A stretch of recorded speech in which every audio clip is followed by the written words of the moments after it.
All right. Okay. All right. Oh my days! I forgot to count. Oh my days! Oh my! It's too easy.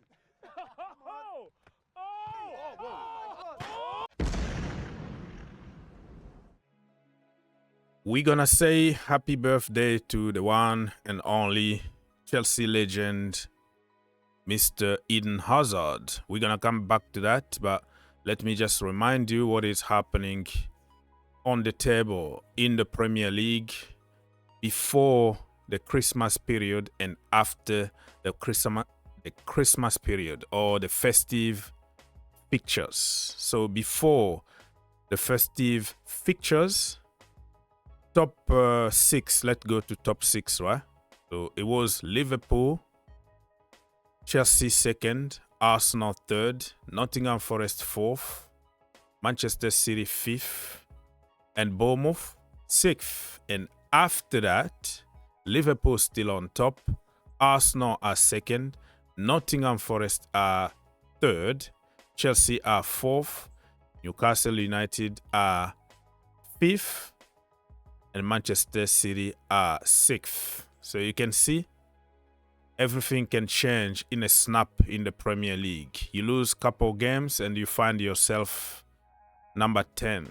You know what I mean? So this is the time that you have to win as many games as you can. Chelsea are one of the biggest losers because they were 2nd. Now they are 4th and they are struggling to win even a game or even score a goal at the moment. So they have to be very, very careful. Anyways, let's go and say happy birthday to Eden Hazard. And by the way, before we continue, if you want to help your brother out, it's very simple, my friend. You can click that like button and subscribe to the channel. It's not going to cost you anything. It just takes like a few seconds to do it, and it will be much, much appreciated. Let's go and talk about some transfer news today. But we're gonna start, of course, by praising this legend, Mr. Eden Hazard. At Chelsea Football Club, 352 appearances, 110 goals, 92 assists, 2 Premier Leagues trophies, 2 Europa League trophies, 1 FA Cup, 1 Carabao Cup, Player of the Year 1 time in the Premier League, and for Chelsea he won 2 times the Player of the Year. Also he won the Young Player of the Year, remember, in the Premier League. One of the best in the business. He just didn't care about statistics though, because if he went for statistics, he was statistic hungry, he was going to work even hard and score more goals, because sometimes he was just like about to score and pass the ball to somebody else because he just enjoying football. He didn't care about anything else. It was just pure natural abilities. But if you look at Salah, you look at Ronaldo, Messi, they really care about numbers. So that is the difference. Somebody who was there for joy, enjoying and making people happy, and some people who are there just for themselves. Numbers, numbers, numbers. So in his career with let's see, in his career you can see here people are putting all different statistics here. 200 goals altogether, 14 trophies and all that. Let's focus on the last games at Chelsea Football Club for the last season. He played 37 games, won 38 successful take-ons, 80 chances created from open play, 16 goals, 15 assists. It tells you everything. Imagine if he cared about statistics, that was going to be something different. We move. Who's going to sign Marcus Rashford? Brother said that he is ready for a new challenge, and looks like United are trying to offload him. But who's going to pay his high salary, about 400k a week? Let me know in the comment section down below, because he's been linked with many clubs like AC Milan or Barcelona. I don't think it's going to happen for Barcelona. They don't have any money. They can't even register players. How can they find money to get Rashford? On free? Yes. But even on free, they're not going to pay the money that he's going to demand. You know? And PSG, I'm not too sure. They are selling, or they are trying to loan out Colomwani, but I don't think they're going to get somebody like Rashford. And for Arsenal, I don't know really if this is the kind of players that they are looking for, but you never know about Arsenal. They took Raheem Sterling on loan from Chelsea. So let's say if Manchester United are going to pay part of the salary and a free loan, something like that, I think Arsenal might be tempted to get Marcus Rashford. Fabrizio Romano is talking about Marcus Rashford, that there are some movement around Europe. Borussia Dortmund, AC Milan have both asked for condition of the deal. So they just ask, right, for conditions. And I don't think anybody is going to be crazy enough to pay him the salary that he's going to demand. And I don't think Marcus Rashford is going to take a salary cut, because he knows this could be his last contract and he needs to take all his money from Manchester United. Heung-min Son. Sonny signed a 1-year extension with Tottenham Hotspurs. Remember, he was linked with Barcelona, with PSG and other teams, because his contract was going to expire the end of the season, so he was going to be a free agent. Now it's 1 more year at Tottenham Hotspurs, and some people say that he just signed a contract. He just said goodbye to trophies.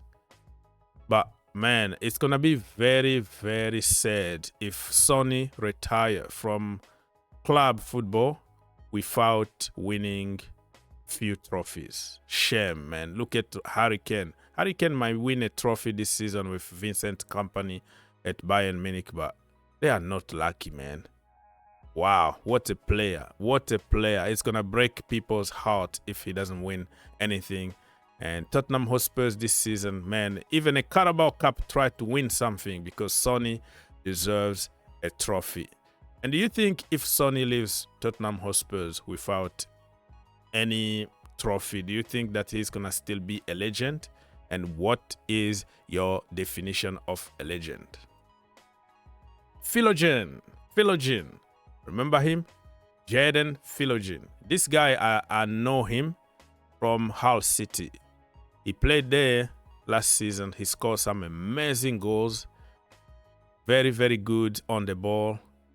Crossing the ball and all that. That when I knew him for the first time, because he used to be at Villa, and then they sold him with option to buy back. And then he did very good in the championship last season. And then they exercised their buyback clause. Now they are trying to sell him again, because he can't do it really at Aston Villa. But what I wanted to mention here is like his agent. He's just like a comedian.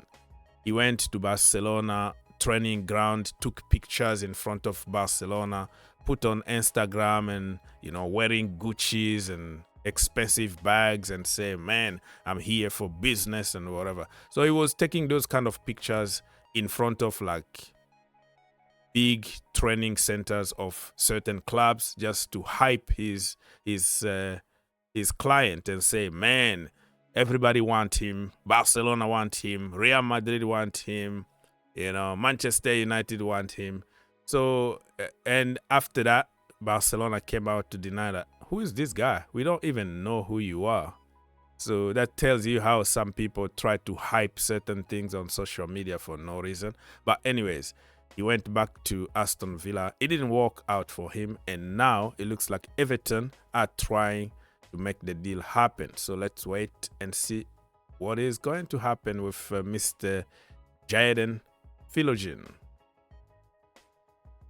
Between Fabrizio Romano and David Ornstein, who's the GOAT? or we should just enjoy both of them. Well, some people, like real journalists who went to school for 6-7 years to study and do their work in a certain way, they don't really like Fabrizio, because Fabrizio is kind of internet journalist, the new generation of TikTok and quick information, 2 words, and people take it as a gospel. But David Ornstein is somebody who, very, very, very serious. Even the way he talks, he is careful about his word and all that.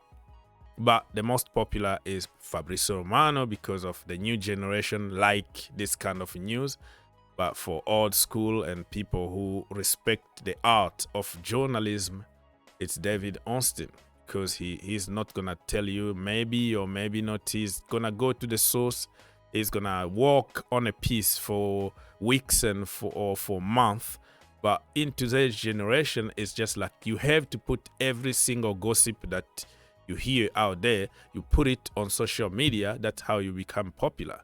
In terms of money, it's Fabrizio Romano making all the money, because, he got sponsors. He just rely information very, very quickly. Even if not confirmed, he's just going to say something. But in terms of journalism, really, the art of journalism, it's Mr. David Ornstein. Matheus Cunha, he's not on the market as of now. But remember, Wolves wanted to extend his contract, so they can probably sell him for more money next summer or 2 summers from now. But it looks like the contract talk hasn't really done anything. So let's wait and see, because so many clubs want him in Spain, Germany, Italy, in the Premier League. So this is the one to watch. He's been linked with Arsenal.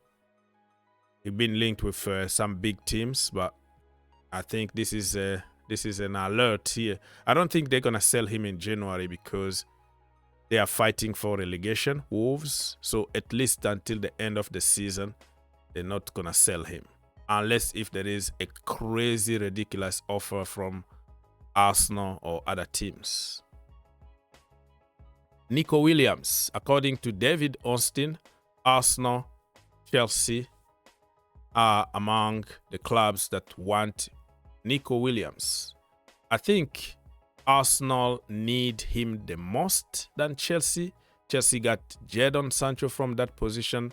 They have Tariq George, the young kid from the academy, and they have Mikhailo Mudryk, who is suspended at the moment, but still on the Chelsea books.